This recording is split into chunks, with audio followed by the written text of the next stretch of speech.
Que Dieu bénisse son serviteur pour la parole. Amen. C'est un grand message. Amen. Vous savez, lorsqu'on n'a pas l'amour, la vie n'a plus de sens. La vie n'a plus de sens. Je mets l'accent sur ça parce que des fois, d'autres personnes, quand ils écoutent, ça sort un peu bizarre. Est-ce qu'il est devenu Dieu? C'est de Jésus. Vous savez, un enfant de 10 ans, qui a 10 ans dans la sorcellerie, par exemple, combat un chrétien qui n'a que 3 jours, 4 ou 5 jours à l'église, l'enfant de 10 ans peut lui gagner. Amen. Amen. Dans le monde spirituel, l'expérience, le temps compte. Amen. Amen. Amen. Le temps compte. Je ne peux pas prier pendant 5 ans et un sorcier de 5 ans vient me combattre, il gagne. Donc, l'expérience que j'ai dans le ministère me permet aussi de devenir fort dans le monde spirituel. Amen, amen. Amen. Je ne peux pas accepter que toute une vie, je commence à prier, j'adore le Seigneur, je dors à l'église, je jeûne, je sacrifie toute ma jeunesse et je reste la même personne. Je ne peux pas accepter ça. Je ne peux pas accepter que toute la joie que le jeune peut avoir, moi je le baille à cause de Jésus. Et je vais continuer à prier comme un fidèle. Il faut que je devienne pasteur. Mais attendez, vous allez accepter que vous avez fait des grandes études et vous ne faites rien dans votre vie. Ça va vous déranger. Dieu doit vous orienter pour valoriser votre temps passé. Papa lui a donné un exemple ici.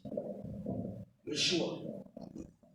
Mais ce qu'il fait, il le fait aussi par rapport à ce qu'il avait appris à l'école. Mais il est toujours dans l'enseignement, même si c'est au primaire, mais c'est dans l'enseignement. Et Dieu lui récompense dans le temps qu'il avait perdu à l'école.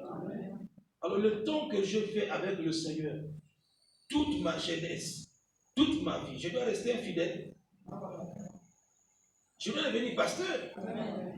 Amen. Je dois devenir apôtre. Je dois devenir pasteur parce que le temps ne peut pas aller dans l'eau. Maintenant, si toi et moi, nous sommes pareils, qui va prier pour l'autre? Si toi et moi, nous avons le même niveau spirituel, qui va prier pour l'autre? Si toi et moi, nous sommes à même point d'égalité, hein? Toi, tu connais bien la Bible, tu connais bien la prière, tu as les mêmes prophéties que j'ai. En tout cas, si on arrive à ce niveau-là, entre toi et moi, qui va prier l'un pour l'autre? Personne. Amen. Amen. Il faut que moi, je sois supérieur à toi. Amen. Pour que je prie pour toi. Amen. Est-ce que vous comprenez? J'arrive à expliquer ce qu'il fait, il a fait là. Dans ce qu'il y a les inférieurs, il y a les supérieurs.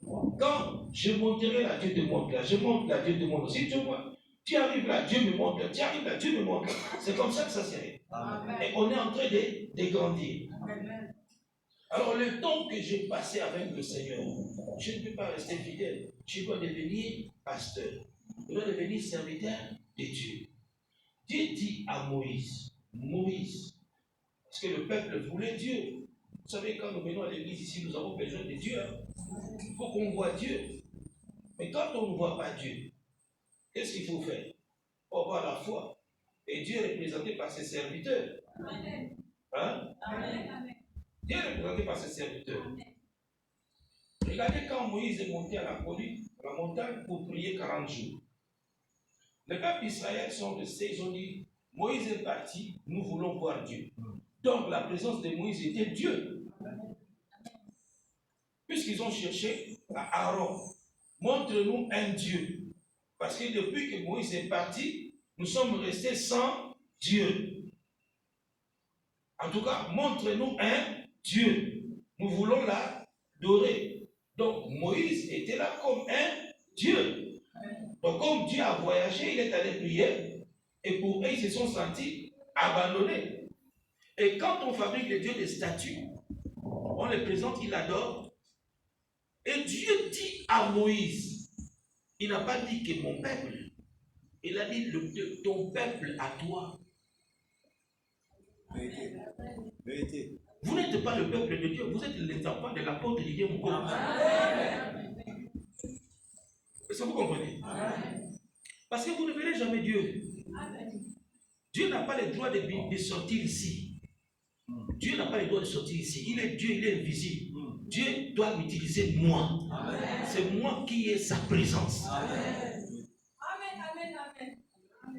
Parce que je ne peux pas passer le temps avec lui pour sortir mes vides. Dans le monde spirituel, il y a des gens qui deviennent de l'Inganga, il y a des gens qu'on appelle des suprêmes, il y a des gens qu'on appelle même des dieux. Mais il y a des dieux qui sont dans l'eau, dans les eaux. Les gens qui fétichent, ils maîtrisent ces choses plus que vous. Voilà pourquoi ils bénéficient. Ils adorent leur Nganga. Ils adorent leur dieu de statue. Voilà pourquoi ces dieux leur donnent quelque chose. Et Dieu dit à Moïse, il dit quoi? Mais je ne vous demande pas de m'adorer, d'adorer Dieu, mais de prier les dieux des révérends Moko. Il dit, ton peuple à toi, t'ont abandonné. Ils sont en train de prier notre Dieu. Donc Moïse était Dieu. Et Dieu lui-même le sait. Il dit, ton peuple à toi, t'ont abandonné. Ils sont en train d'adorer notre Dieu de statue. Et quand Moïse descend, il constate que cela était vrai. Il s'est énervé contre le peuple. En parenthèse, pour comprendre comment l'homme peut devenir Dieu. Il dit, créons l'homme à notre image, à notre ressemblance. On ne verra pas Dieu. Alors, si moi, révérend Mokoko, tout le temps que j'ai passé à prier le Seigneur, à gêner, à chercher sa face, les onctions j'ai reçues, tout j'ai reçu. Si je vais continuer à rester comme un fidèle? Non. Non, non. Je dois avoir confiance en moi-même que je suis pour gagner la terre. Il fallait qu'on l'appelle fils de l'homme. Il fallait qu'il laisse l'affaire de Dieu là-bas. Il fallait qu'il soit une personne qui est née dans le ventre d'une femme normale et qui se fasse Dieu pour travailler avec les humains. Alors, une église ne peut pas fonctionner sans Dieu. Ça un serviteur Dieu. Une église ne peut pas fonctionner sans un serviteur Dieu. Jamais. Voilà pourquoi l'apôtre disait le Dieu de l'apôtre Didier Mukoko. Ce n'est pas le Dieu d'Abraham, ce n'est pas le Dieu de Moïse, ce n'est pas le Dieu de Josué ou Élie, c'est le Dieu des révérends apôtres Didier Mukoko. Pourquoi? Parce qu'il y a une histoire qu'on a écrite avec Jésus. Si je n'avais pas écrit l'histoire, je ne serais pas ici en train de parler ces choses. Parce que j'ai écrit l'histoire avec Jésus. L'histoire est longue. Très longue. C'est une bonne église. Parce que si vous rentrez dans une bonne église et que vous adorez le Seigneur, les sorciers ne peuvent pas vous vaincre.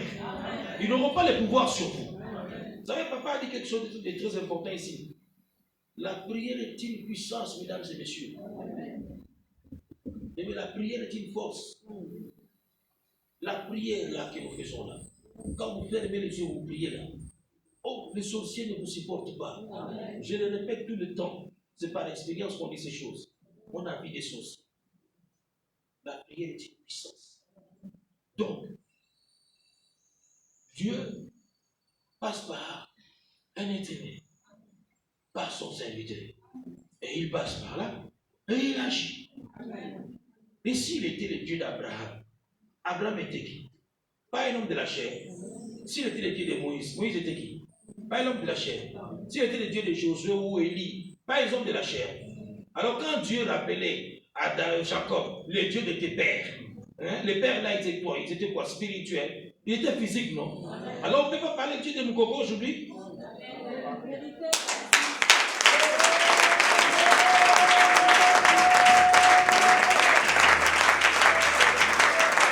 Et Dieu lui-même, il dit à Jacob et à Isaac, il dit le Dieu de ton père. Ok? Pas moi Dieu, mais le Dieu de ton père. Lui-même il est Dieu. Il se met à côté. Il reconnaît que c'est Abraham qui est Dieu pour son fils Isaac. C'est Abraham qui est Dieu pour son petit-fils Jacob. Et lui, il ne dit pas que lui. À chaque fois, il rappelait ses serviteurs que le Dieu de tes pères, pas moi, Elohim, mais le Dieu de tes pères. Dieu, pour travailler avec un humain, il faut un humain. Voilà un peu ce que l'apôtre Luc mettait comme accent, le Dieu de l'apôtre Diemko. Il y a quelque chose qui le pousse. Il ne le fait pas de lui-même. Il m'a tellement aimé et mon amour est rentré en lui.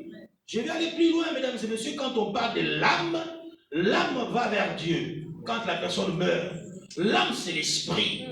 L'âme est immortelle. L'âme va choisir Satan, choisir Dieu. Et quand l'âme des deux personnes se croise, ça devient autre chose. Là, c'est compliqué. Là, c'est compliqué. L'âme de Jonathan, l'âme de David se croise, ça devient autre chose. Amen. Amen. Ça dépasse l'idolâtrie. Il devient une seule personne. Nous-mêmes, on dit, on devient une seule chair, mais il devient une seule âme. Vous avez déjà entendu ça? Les gens qui deviennent une seule âme, il n'y a que moi et Dieu. L'âme ne va que chez Dieu. Mon âme ne peut pas venir chez Luc. Mon âme ne peut pas aller chez toi, maman. Mon âme va aller chez Dieu.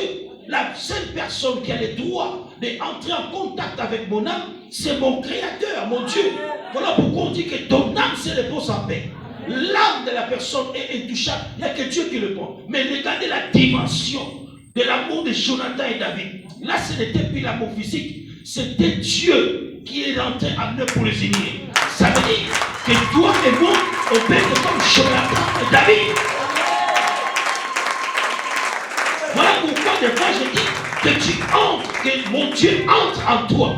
Quand mon Dieu entre en toi, c'est-à-dire que mon âme entre en toi, ton âme entre en moi. En ce moment, nous devenons une seule personne dans l'alliance. Une alliance pareille, personne ne pourra le briser.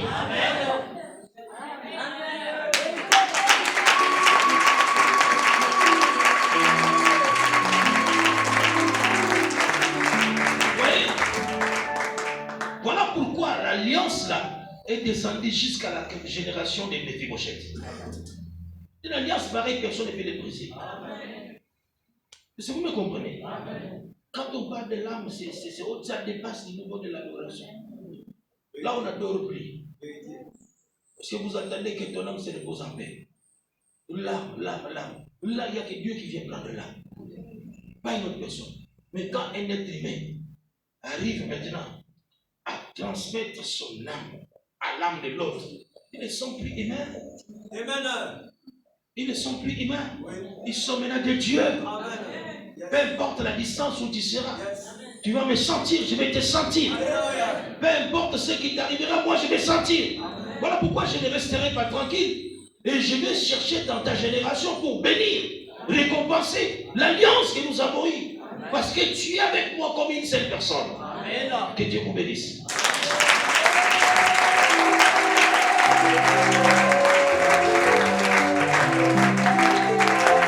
Acclame Jésus.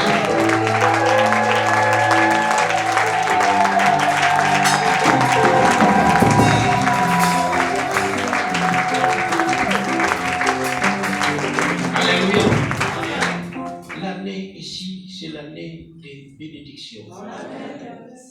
Vous avez chaque jour mon œil dans ça tremble. Même tout de suite, là, je suis allé, ça tremble. Ça tremble. Et le Seigneur continue à me dire, c'est l'année du repos.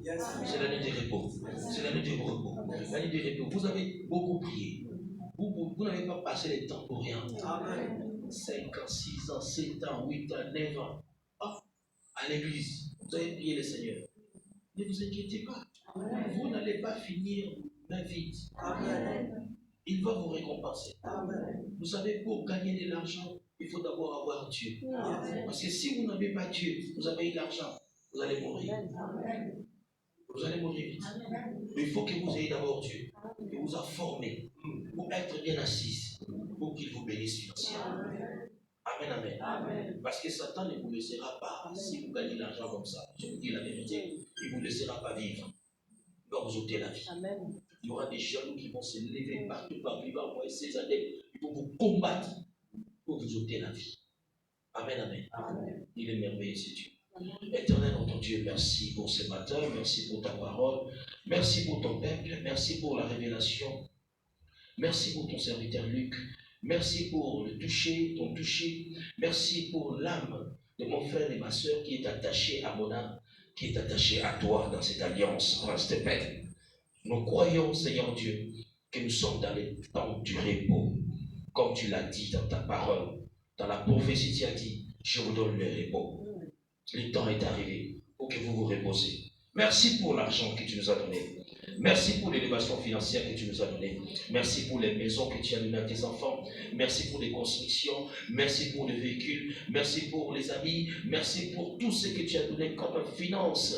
Merci parce que tu as béni la chair de mon frère et ma soeur qui a payé le prix pendant plusieurs années. Merci pour la délivrance morale. Merci pour la guérison spirituelle. Merci pour avoir enlevé toutes sortes de maladies. Merci pour donner la paix dans la santé de mes frères et sœurs. Merci parce que tes enfants se retrouvent maintenant dans le temps du repos et la paix. Laisse que Seigneur Dieu, en ce jour où beaucoup sont en train de célébrer une fête de la Bible pour ta gloire, que ce soit aussi une fête spirituelle dans notre mémoire, dans notre pensée. Visite mon frère et ma soeur aujourd'hui. Manifeste-toi encore plus comme tu t'es manifesté hier et ajoute selon ta volonté ce que tu pourras ajouter. Chaque jour tu ajoutes. Au nom de Jésus de Nazareth, nous avons ainsi prié, nous bénissons Prince de paix en disant Amen. Amen. Nous acclamons Jésus.